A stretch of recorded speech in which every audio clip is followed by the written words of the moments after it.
Thank you. Welcome back. We are now going to item 10H on our applications for day 3PL 2022-0456F at Thetford. I have Glenn Williams, who's an objector, Paul Kybird, who's the applicant, who's left the room for some reason, and Paul Kybird, of course it is, yes. And Councillor Susan Dowling, who's the ward rep. If you'd like to all come and sit on the right-hand side. So I wasn't trying to make you seem like you were too old, but a young Kybird.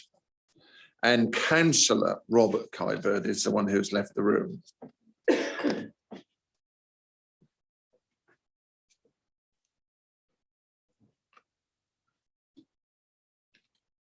So over to you then, please, Matthew.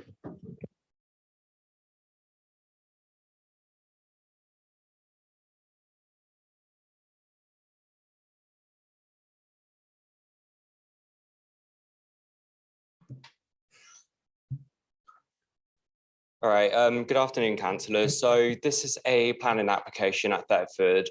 It's land adjacent to 48 Vicarage Road. So this planning application was heard at the 1st of November Planning Committee, and it is being brought back to Planning Committee due to a new material consideration has arisen since the last Planning Committee that needs to be brought to the attention of the committee. So, and the reasons for it being brought to Planning Committee originally is due to a local ward, a local councillor has an interest in the application. And the application is for the proposed redevelopment of a builder's yard consisting of two bungalows, one pair of semi-detached houses and one detached dwelling, utilising in its existing access, and proposes 5 dwellings in total. So here is the site in red. So it is a builder's yard. Just get my mouse. So yeah, so here you can see the site in red, and the existing access is of Glebe Close from here. You have Mumford Road here, and this is Glebe Close. No, this is Vicarage Road here, and you've got residential dwellings that are situated here and also along Glebe Close. So here is the site context. So as you can see, here is the site here circled in red. Okay, so here is the proposed site plan. So plots 1 and 2 will be single story, and these will be 2 bungalows. Plots 3 and 4 will be semi-detached, and plot 5 will be a detached 2-story dwelling. And also plot 3 will have a detached garage, and also plots 4 and 5 will have a semi-detached carport. And here is the access from here, and then each plot will have parking as well, so it will secure off-street parking. So here is the proposed elevation for plot 1. So this is a single-story bungalow. This is the proposed elevation for plot 2. Here is the proposed elevations for plot 3 and 4, which is a 2-story semi-detached dwellings. And here is the proposed elevation for plot 5, which is a detached 2-story dwelling.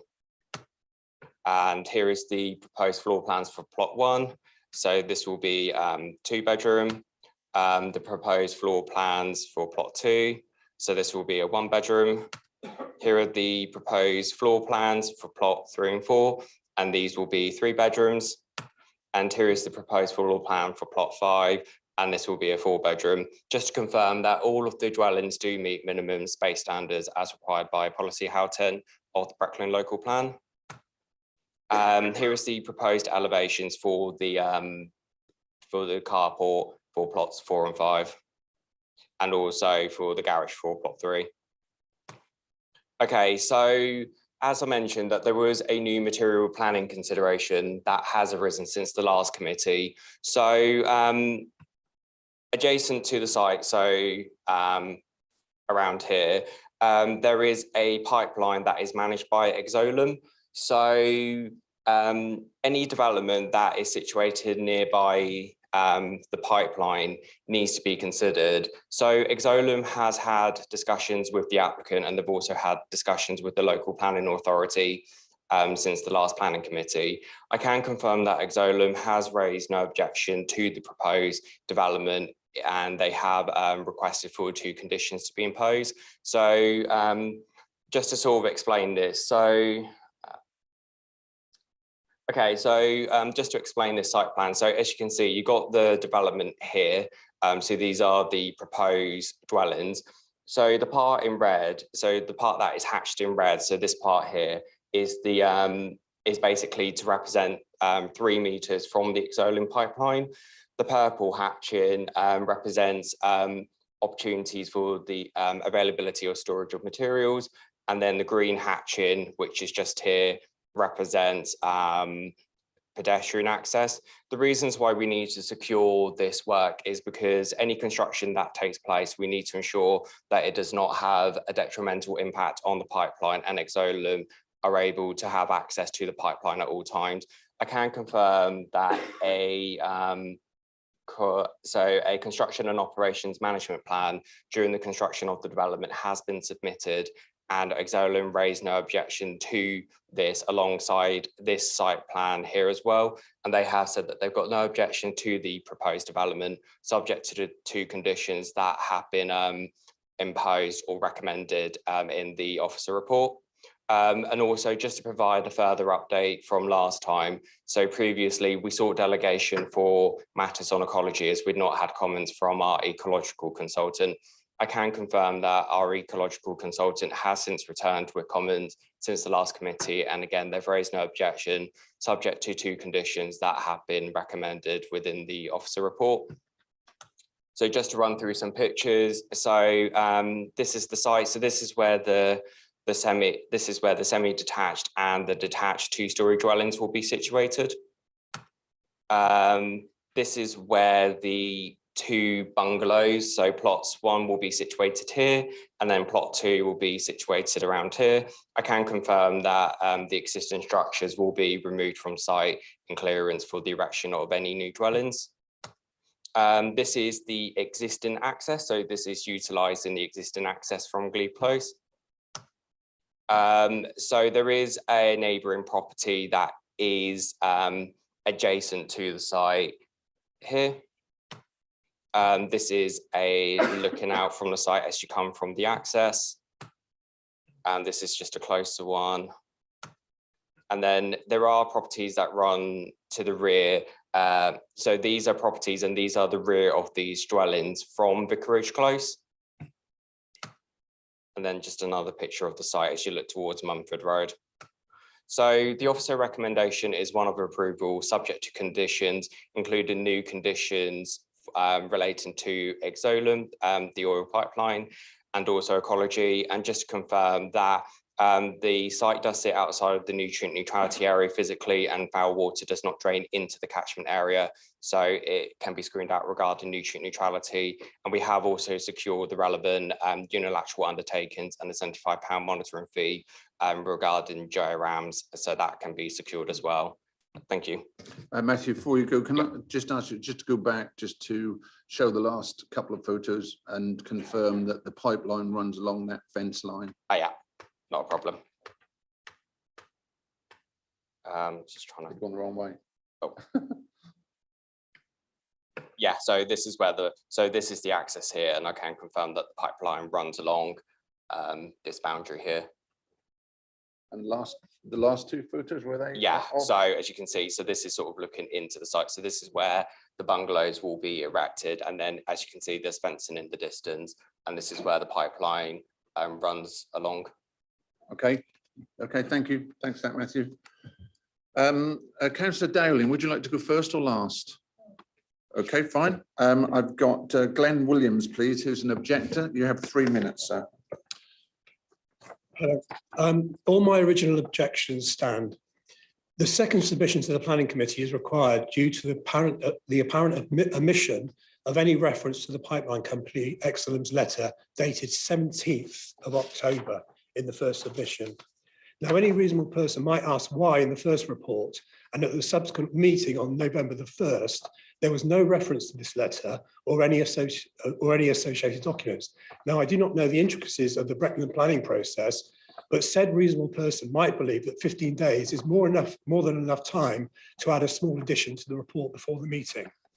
Fortunately, I was paying enough attention to have spotted that the excellent letter was published on the Brecon website, but was removed sometime in the last week of October before the planning meeting, the first planning meeting on November the 1st. This strongly suggests to me that the planning officer was very much aware of this letter and therefore the pipeline, but chose not to include it in his first report. I can only speculate as to why. Now, late Thursday, 3rd of November at 11:40 p.m, I sent the planning officer an email, which I have a copy here.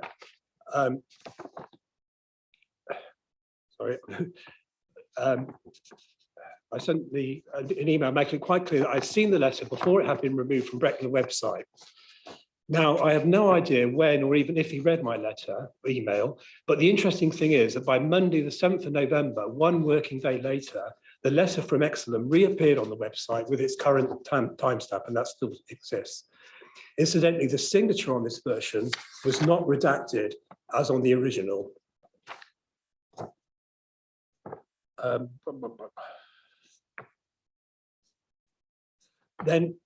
But the letter date and contents were the same. Then some weeks later, the new application was announced. I would like a plausible explanation from Brecon. There have been many what I would call democratic lapses early on during this whole process, and I was prevented from speaking out about them on the Brecon website, something I also view as a democratic lapse. I will not go into detail here, but I will be documenting all of these episodes and approaching the local government ombudsman early in the new year.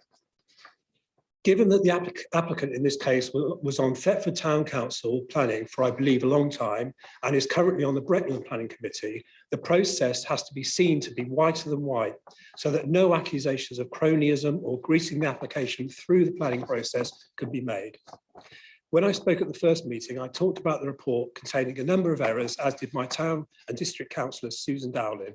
Now, I think it's possibly reasonable to request that the whole process is revisited or reviewed by another planning officer, given who the applicant is and the accusations that could be rightly or wrongly made about this whole process. I also have concerns about the safety of this aviation fuel pipeline during and after the house construction and the general awareness of its existence among local residents. There was no reference to it in the local searches when I purchased my house, and several neighbours have said the same. That's the time. That's the end of it. Thank you. I'll ask Mr. Horn to comment, please.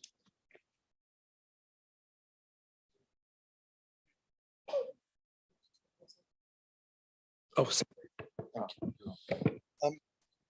Thank you, Chairman. I've listened very carefully to your 3 minutes, pretty well all of which are devoted to process. Could I please have some understanding of what planning considerations that pertain to this application you are making reference to? Because I haven't heard any.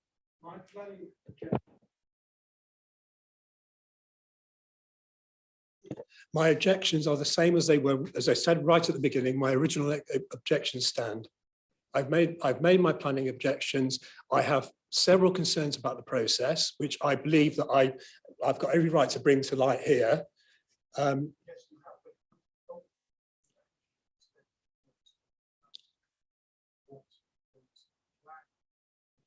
I have them already.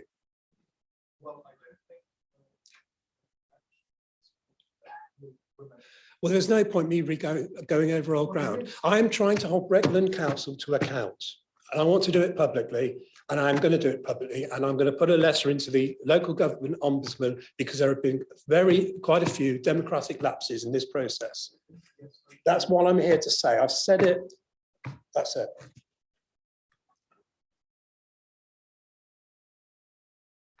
Sorry. I understand that you have alleged issues with the process, but what I am inviting you to do is to explain to the committee, who are going to make a decision based on material planning considerations, what your objections to the planning application is. If I can sum up now, my original objection was that the whole development was out of character with the whole area, that there are a number of inaccuracies in the planning report that made it look as though the our end of the development was closer to Glebe Close than the applicant's development, which was completely misleading. Some of the drawings were inaccurate. And as I say, but my main objections was the density of housing was spilling over onto a low density area. And I went around it in a lot longer, and I'm obviously not going to repeat that here because I've had more than enough time already. So, but that was the upshot of my objection. Sorry. Thank you for clarifying that. Obviously, your comments on process, you've made it clear that you are going to approach the local government ombudsman in the new year. That is your prerogative, and the council will no doubt deal with those issues then. But I'm more concerned at this juncture, which is not to minimize the issues that you've raised, but those will be dealt with in a separate forum. What I was concerned to understand, which you've now explained, are what your planning objections are to this. So thank you very much. I mean, thank you as well, because obviously I was very keen to get those objections made public, because I have objected to things in the past via the usual processes, emails, etc., and very often received no reply. So I was very keen to get it out in the public. And I thank you for giving me the opportunity to also restate my original objection. Thank you. Okay, thank you. Councillor Atwell, was that directed at anything in? I shouldn't really. It was just to say, Chairman, I'm glad that the solicitors intervened, because I wasn't at the last meeting, so I haven't got the first Scooby-Doo what this gentleman's objections were. So I think I kind of got the gist now. Thank you. Okay, I've got Paul Kybird, please, who's the applicant. 3 minutes, sir. Members of the Planning Committee, good afternoon. The application before you is the same as the one you were reminded to approve on the 1st of November. There are, however, 2 additional planning conditions which concern the Exolium fuel pipeline, which runs close or just inside the northern site boundary. Exolium requires access rights for future maintenance, together with protective fencing for the duration of the site development. The wording of the planning condition has been agreed with and approved by Exolium. I therefore ask you to approve this application as recommended in the officer report. I would just like to point out that we have been in consultation with Exolium since the planning application was in place. I don't quite know why the comments from them weren't previously shown on the application. The Health and Safety Executive does not consider the pipeline to be one of their major hazard sites, and is not within consultation distance of that, which is perhaps why it wasn't shown more clearly on the application previously. Thank you for your time today. Mr. Horn. Thank you, Chairman. Could I please ask the applicant, because again, for similar reasons, it would be helpful if you could please address the objections that have been made insofar as they relate to material planning considerations, because we have members here who were not at the first committee meeting when this first came up.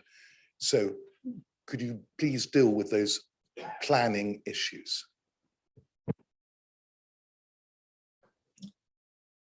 So the only planning issues I see are these additional conditions which have been. Insofar as they relate to objections, the objector has just announced. Oh, I don't wish to make any comments on that. Okay, Councillor Dowling, please, 3 minutes. Thank you, Chair. Good afternoon, ladies and gentlemen. I have spoken about this application before, so as I realise some of you are not at the previous meeting, I will summarise. My opinion remains the same, and I believe this brownfield site is suitable for development, but not in its present form. I believe it is an overdevelopment of the site. I consider that if the proposed development was reduced to 4 dwellings, with bungalows at the rear of the site, it would result in a less cramped layout and an opportunity to increase the size of the very small gardens. And although this application has been recommended for approval, I have been asked to make these comments again by residents who have remaining concerns. The site, as already mentioned, is adjacent to an oil pipeline managed by Exolum. At the previous meeting, the letter from Fisher German on behalf of Exolum was not discussed, although it was on the website prior to the details being sent out. In the letter dated the 17th of October, it clearly states that we confirm that our client Exolum's apparatus will be affected by your proposals as indicated by the attached plans. It further states that the landowners and third parties have a duty of care not to carry out any works that have the potential to damage Exolum apparatus. Now, the plan as shown before, it makes it hard for me to assess the pipeline in relation to the proposed dwellings. And I would like to ask how far the pipeline actually is from the development. Because to me, it looks as if that road, the entrance road, seems very close to that pipeline. Perhaps someone might be able to explain later exactly the impact of that and the impact of the development on the pipeline and its protection zone. I would like to suggest that this application is deferred until more relevant information is made available. Thank you. Thank you. Simon, if you'd like to just explain some issues for members, please.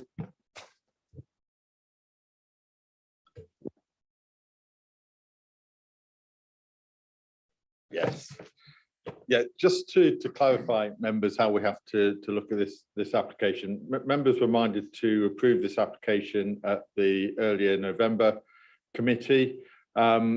We have a single issue here, which is the presence of the pipeline, which is the only change in circumstance since you last considered this application.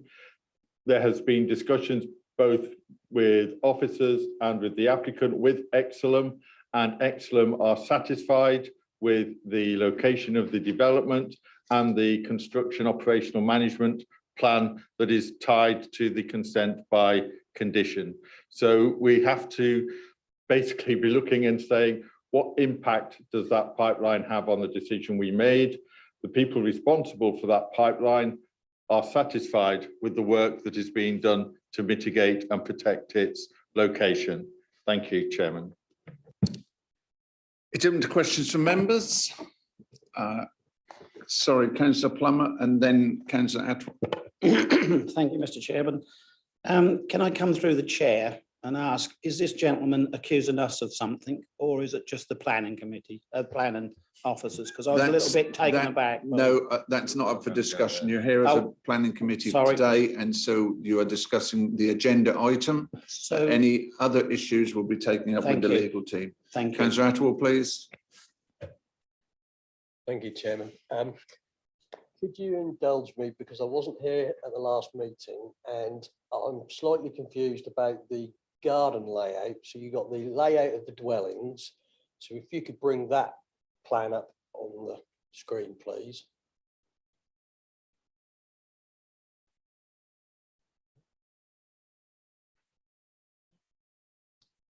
Okay.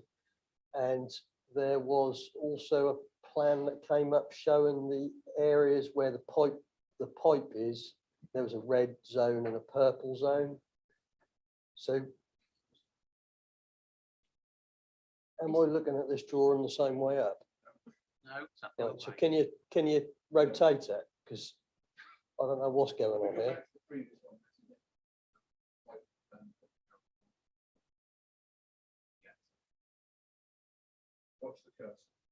Right, so that's the pipeline along there.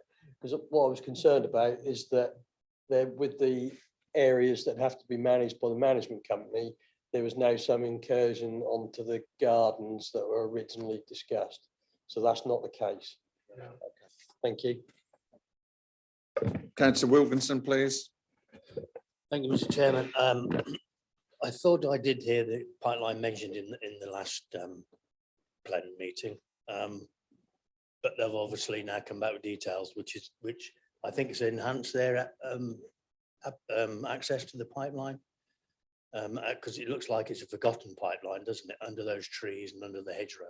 And there is obviously a road between, runs down the side of it anyway, which would have been used all the time as a builder's yard. So any safety issues I can't see affecting this application.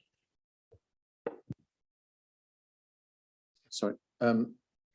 If the councillor says I could be honest with you, I can't remember, but Matthew, would that have been in your presentation before the pipeline or possibly not? I don't. Yes, please do. Yes, thank you. Okay, I really want to take this opportunity to address some of the comments raised. So I'd like to explain. So yes, the letter was uploaded on the 17th of October, but I want to make it very clear that I was actually on annual leave from the 14th of October and I returned to office on the 27th of October. So, and when I returned from annual leave, I'd had about, it was a good 2 weeks off. I came back to a really substantial heavy caseload, high workload, and this was an unfortunate thing that was missed out. I took note of the gentleman's email afterwards and the matter with the pipeline, and I investigated it, and I asked for the letter to be re-uploaded as a consequence. What happened in between that period when I was on annual leave, I'm not too sure of, and this is why this has been brought back to planning committee.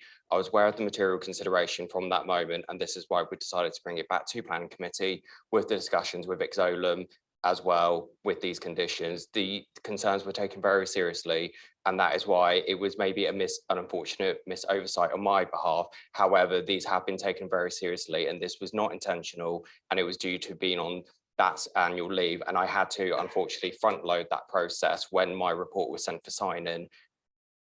Okay, thank you, Matthew. I think you've covered that enough without going too much into detail.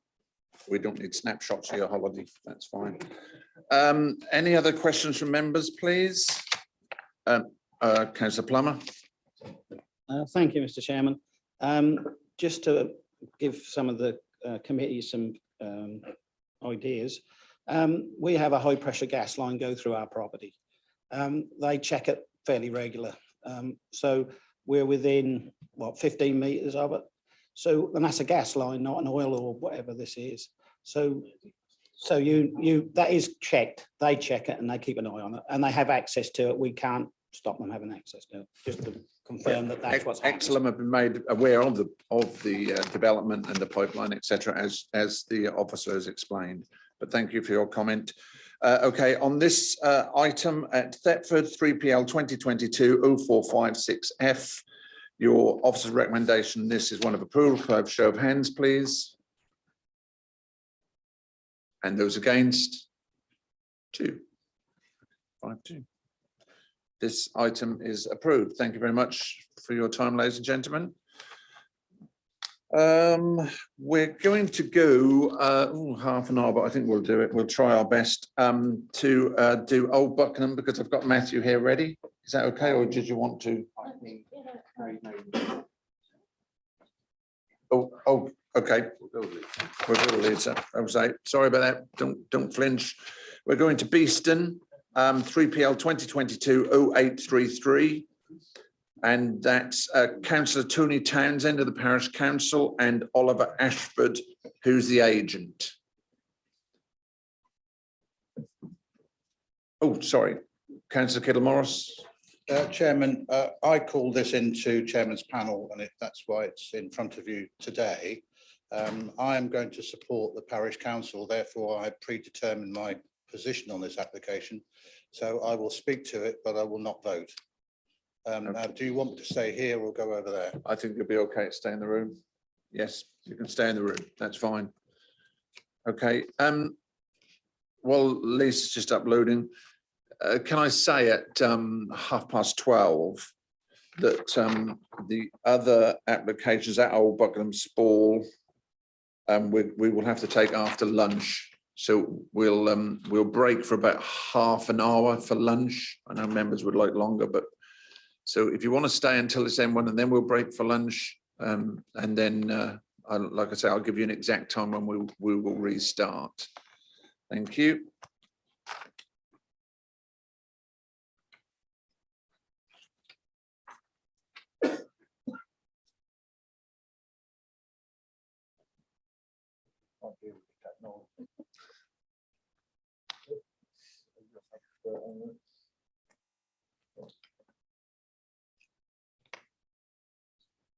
We'll be with you soon. Otherwise, we may have to do a presentation using balloon animals. We'll see.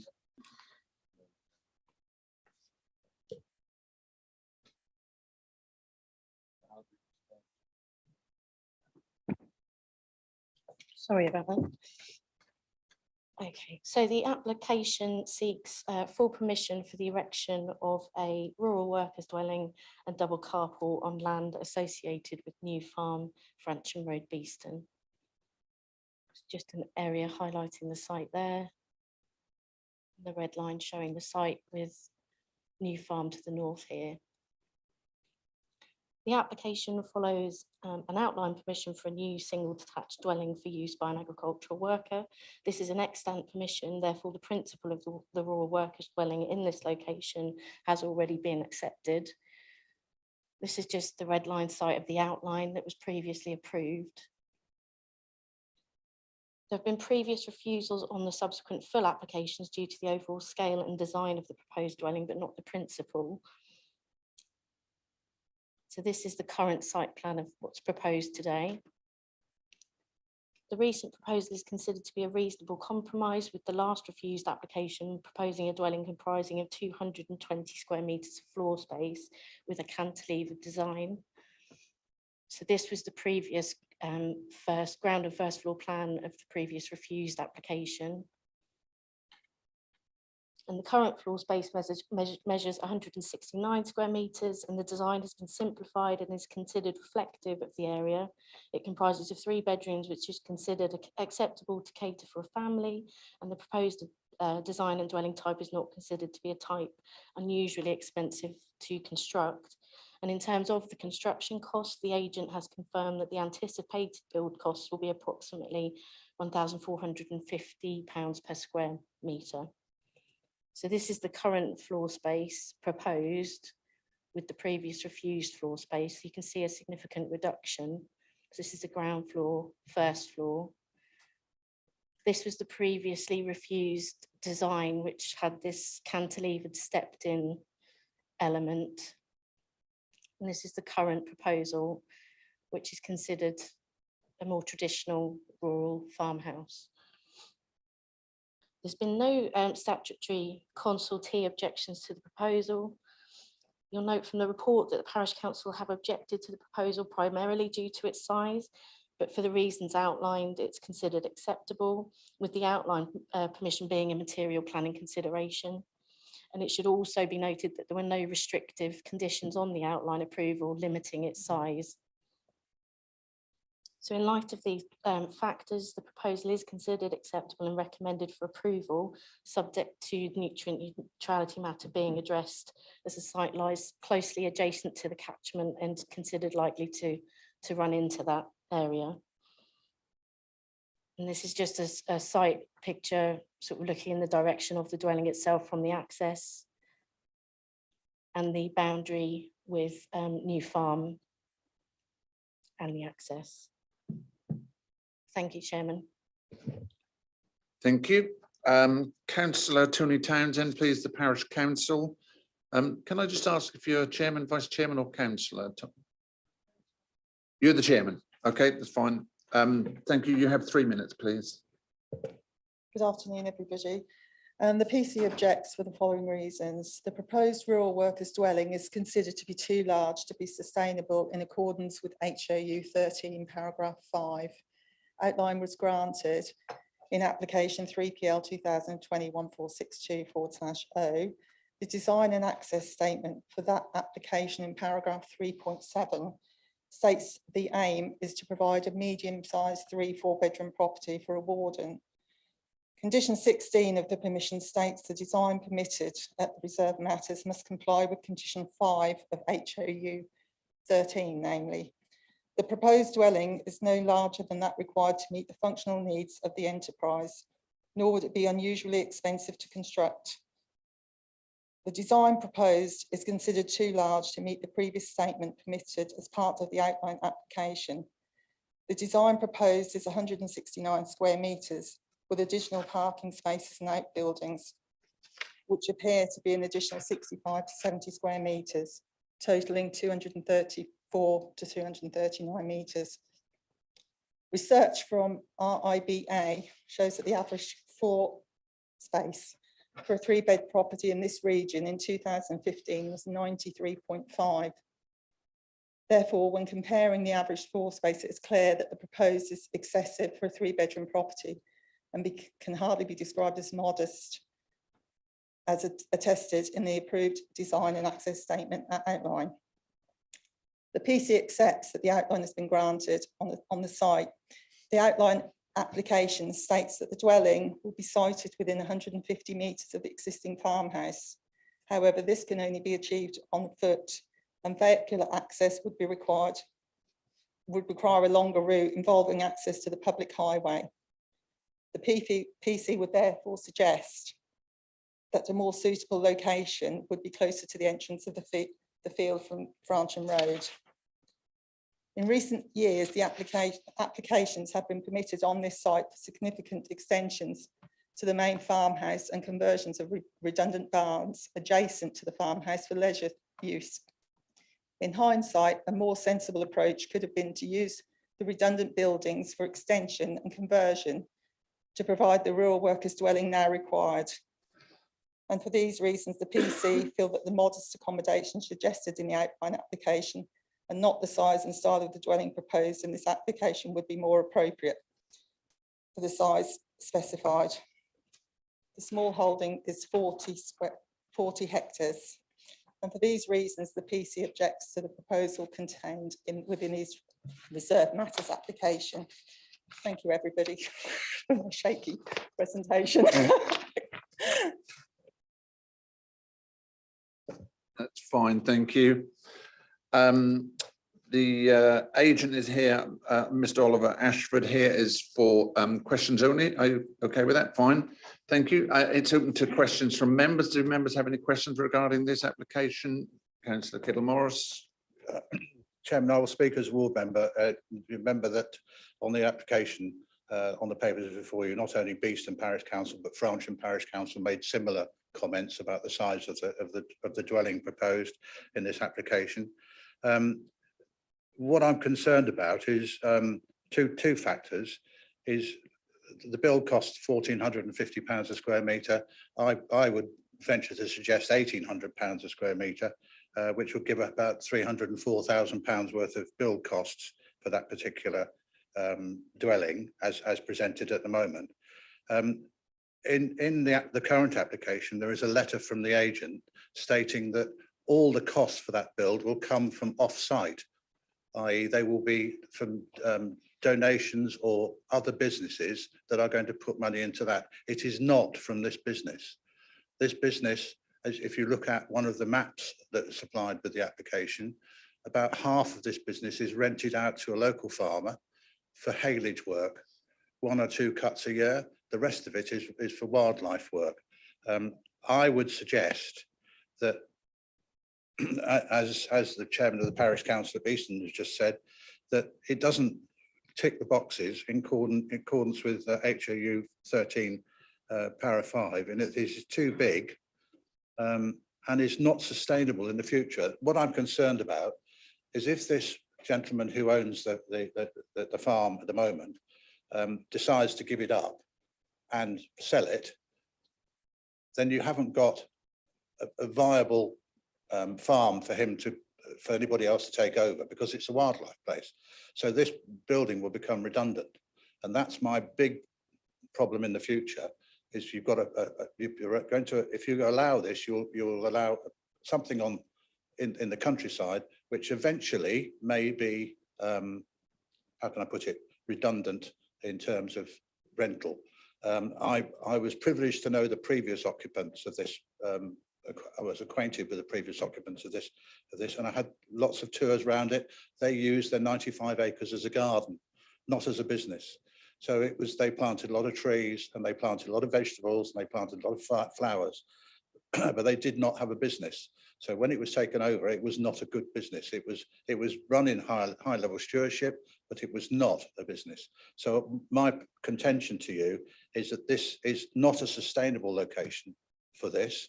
If you do actually approve it, I would ask you to remove permitted development rights, because I think at the moment it is too big and it should be a little smaller, but it doesn't need to get any bigger through creep through permitted development. Thank you. Thank you.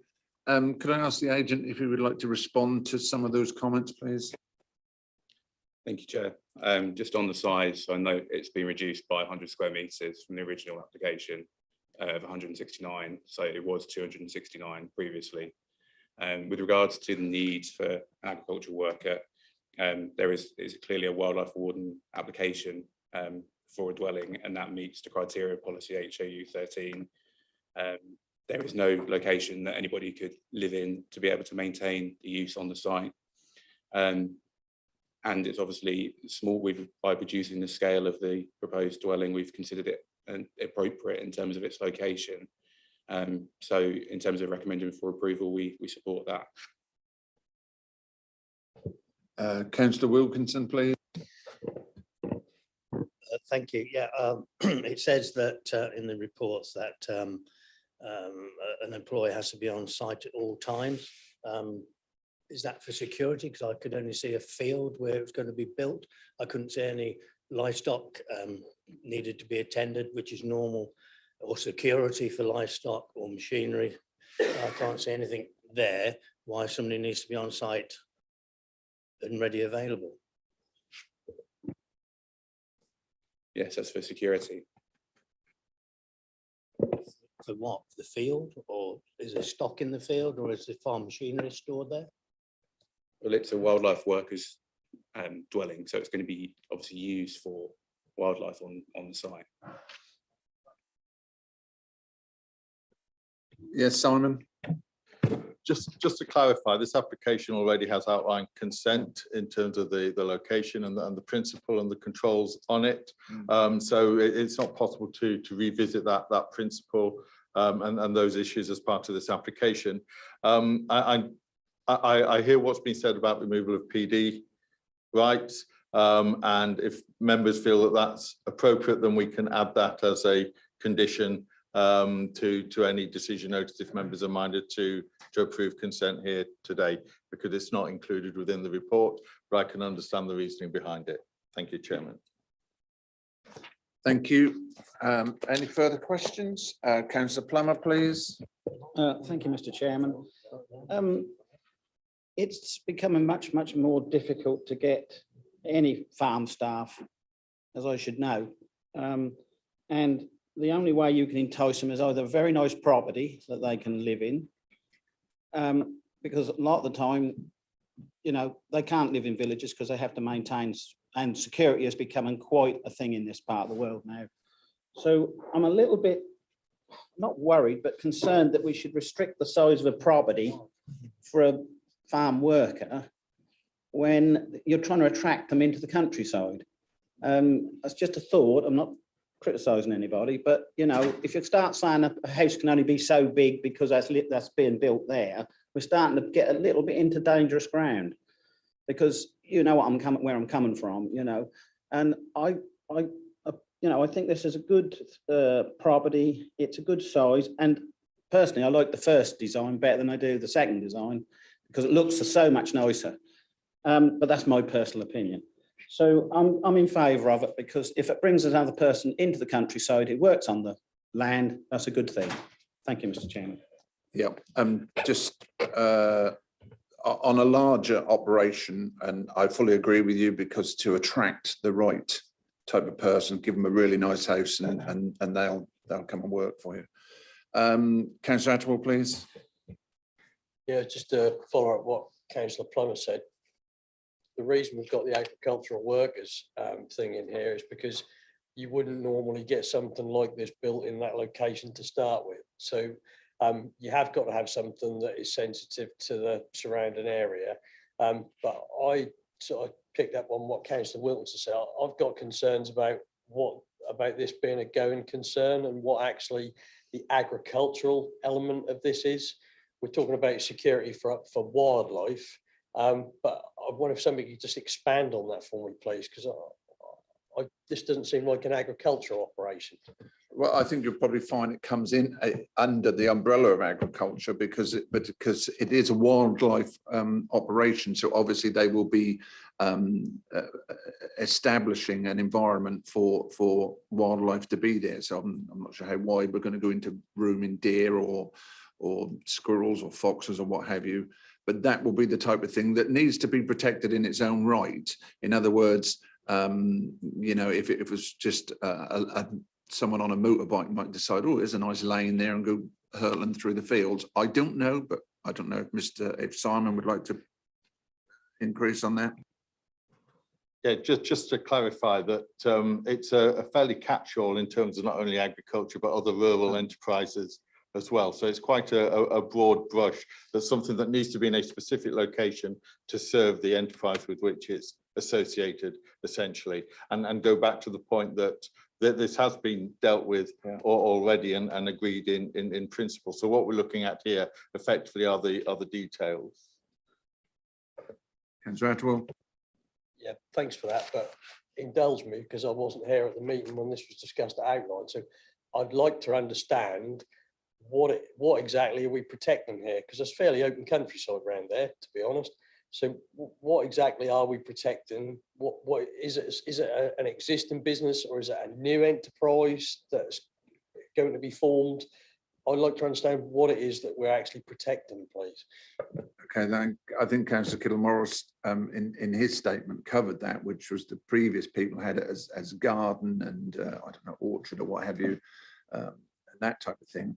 And now it's going to be operated as sort of more like a wildlife environment with flower meadows or whatever they call it. And the agent put his hand up to save me. Just to reiterate the point that the principal development has already been established to outline. But if I refer you to paragraph 6.2 of the planning statement, it states that the agricultural business is involved in diversification of biodiversity enhancement scheme.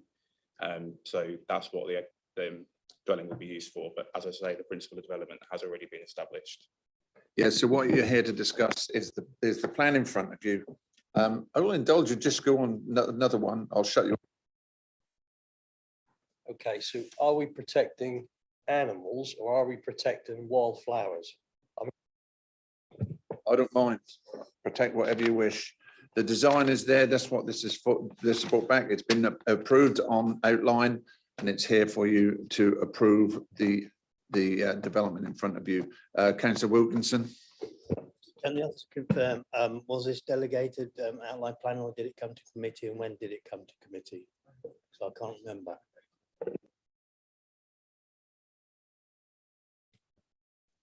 I think it was delegated. Oh, well, I've seen it. I must have seen it at an earlier stage. We'll just double check.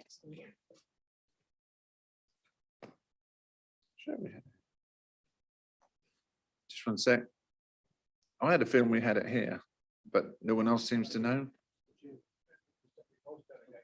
It was delegated. Okay, that's fine. I know I've seen it and saw the whole thing. Whether we had it through panel, we may have done. No, we didn't have it. Okay. Well, I don't know why I saw it. I saw it in depth at some point. Councillor Attwell. So just to confirm then, Chairman, if that was delegated, this committee hasn't seen any of the previous details, which is kind of my point, where I was trying to get some kind of background information as to exactly what is going on here. we Well, wouldn't, it was have dealt- seen it, therefore we wouldn't have the information. You're telling us that it's got outline permission, but we haven't seen any of that detail, have we, with respect. Well, it was delegated an outline, and now what you're seeing is the full application of the design, really, and that it's slightly moved on site. It was I think it was straight, and now it turns slightly. Mr. Horn. Can I cut through the discussions, if I may, please, because it's a classic case of everybody being right, including Councillor Attewell. Yes, indeed, it is the case that the principle has been established by the outline permission. Absolutely right. That said, it is still perfectly reasonable for Councillor Attewell to ask, especially since it was delegated, could you please tell me more about the business? Because the whole point here is that the committee needs to decide whether the volume of that of the proposal, how big it is in excess of what the functional needs of the business are. And in order to actually ascertain that and reach a decision, you've got to know what the business is. So hopefully you now know what the countryside exception, well, no, I must say I'm not 100% clear, but I think that needs to be drilled down a bit and to get further details. And once you've got that, you can then look at the plans and think, well, hold on, is that excessive to the reasonable needs of this countryside exception? Remembering that nothing would be built here, it being in the open countryside, except for that exception. So look at the business, see what its functional needs are, then look at the plans and think, is that fine or is it excessive? Councillor, I've got the delegated report up. let's have a delegate report, and then I'll come to Councillor Attewell.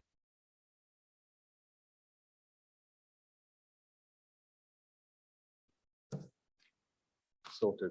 So the delegated report makes reference to several things. One is that it makes reference to the erection of a 3-bedroom, 2-storey dwelling as part of the scheme. It also refers to New Farm as a working farm. This is the planning, design and access statement, which places a high emphasis on conservation. For the last 10 years, the land has been managed under the highest stewardship scheme with Natural England. And during this time, all the original early 1900s hedges have been reinstated, hundreds of trees have been planted, and every field now has an 8-metre floristic margin around it. The applicant seeking to expand upon the existing conservation objectives by developing a nature reserve as part of the working farm. It's got support from the Game and Wildlife Conservation Trust and wildlife experts at Norfolk Wildlife Trust. There are plans for public access in the future.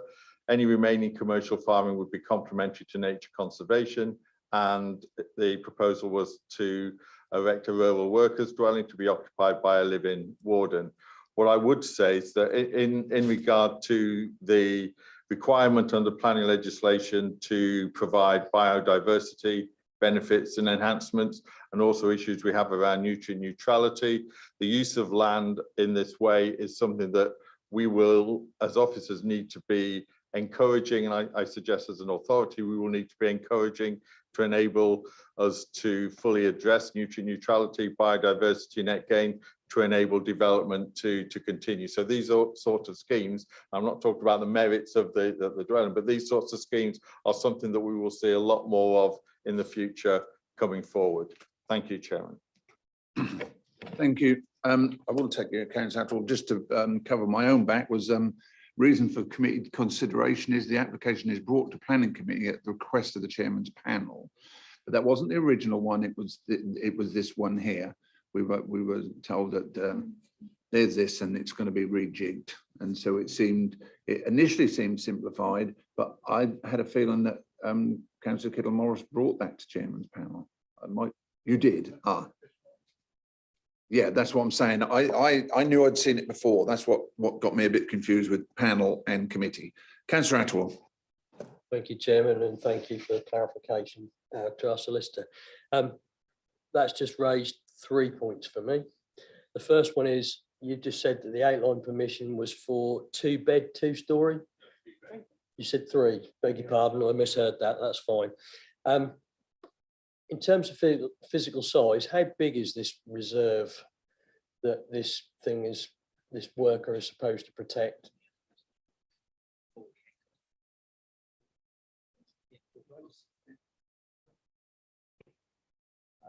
It's 95 acres, 40 hectares in total. Finally, mention was made about high-level stewardship scheme. So is this going to be dependent on high-level stewardship payment to run this reserve? Because that's time limited. You have to apply for that every so many years. So it's not a given that you're going to get that in, say, 5-10 years' time. Okay, we had a nod off the applicant, so Just on that, yeah, and I just refer you back to the planning statement for this application of paragraph 6.11 and 6.12 that clearly states that the client and applicant is working with Natural England and Norfolk Wildlife Trust, so it's an ongoing scheme. Biodiversity is important for nutrient neutrality reasons, and it's necessary for the reasons I've just outlined. and I'll take the chairman of the parish council if you want to make a brief comment with your microphone on. I'd just like to say, I think we're talking about something like 95 acres, but round about 90 of those are rented out to another farmer in the village. And this warden will be looking after around 5 acres. Maybe the agent could clarify that, please. There we go. So the challenges. That's correct. Okay, thank you. Councillor Attwell. Okay, so if I just heard that this agricultural workers dwelling is going to be looking after 5 acres of reserve land, because the rest of it is rented out to a tenant farmer. So we're talking about 5 acres, not 95 acres. So thank you for that clarification. In terms of the high-level stewardship scheme, and a little bit about this, not a huge amount, but is there a scheme in place? Is there a secured scheme in place? And is this venture entirely dependent? Is it financially dependent on that high-level stewardship payment coming through? Because if that doesn't come through from the government, where does that leave your business having this 3-bedroom dwelling looking after 5 acres? It's my understanding that it's underway, and it's already a long-established farm and business. We go back to the principle of development issue, which there's been 2 previous applications which have already been come to this committee, which would be given the opportunity to look at the outline consent. So that's not really a matter up for discussion, in my opinion. Councillor Monument. I admit to being a townie. I have no idea whether 5 acres or 95 acres, if you take the whole thing together, is a viable farm. It was mentioned as being a working farm. It does seem to us that this seems to be quite generous provision of a property, given if it's only at the present time going to be looking after 5 acres. I'm tempted to ask whether there's any other dwelling on the whole 95 acres, but that may not be relevant. I know that it's relevant that we've already got outline permission for this. My instinct is to say this could be a dangerous precedent if we are too generous in our provision, even if I appreciate that what I've heard from the back row there are serious needs for incentives for agricultural workers. But I think the important point is that if we've given outline permission for an agricultural workers dwelling, it must appear to be for a worker, not an agricultural executive director's dwelling, which can be enlarged if need be. I think it's been brought down to a reasonable sort of size to tempt an agricultural worker to come and live there. But I do feel at the moment that we should keep it at that and deny permitted development rights People do come back and challenge that from time to time, but at least it would have to come before us. And that, I think, would set the right tone for what is an agricultural workers' dwelling. Unless we want to kind of keep it restricted like that, I think we're setting a dangerous precedent. Okay, Simon. Just in terms of sort of the context of the site and how the site is used, just looking at the planning, design and access statement, which you've already been referred to as part of this current application, it talks about the site being located within an established arable farm of approximately 40 hectares. Says the farm operates with a substantial focus on habitat restoration, currently accounting for approximately 50% of the use of the total holding. What I would say is that whilst it may be rented out, that doesn't necessarily impact on how it is managed in terms of its wildlife benefits, its biodiversity benefits. And that is what we've been told within the design and access statement, Chairman. Okay, Councillor Plummer. Thank you, Mr. Chairman. Just want to reinforce things for Councillor Atwell. Running 700-acre farm, I know exactly what the problems are. And we have problems with fly tipping, heck horsing, and at the moment we're having trouble with quad bikes. Whole streams of them roaring across the fields.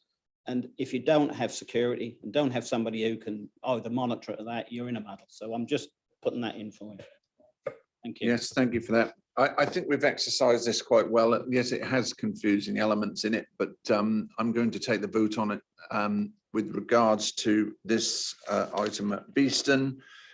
3PL 2022-0833, and that's a full application. Your officer's recommendation for this is one of approval. Could I have a show of hands, please? 4, and those, oh, sorry, did you get Harry at the end? Sorry, 4, and those against? 3. 1, 2, 3. Of course, you're not voting on it. And that's with the, yeah, and I would hope that that vote for the approval would be one with no permit development rights on it. Yes, that's fine. Yes, fine. And an abstention, obviously, from Councillor Kittle-Morris. Okay, so this item is approved. Okay, thanks very much. Thank you for your time. Right, 1:05. We are going to break for lunch and be back to start at 1:25 to 2, if that's all right. Okay, thank you very much. Close this meeting at the moment.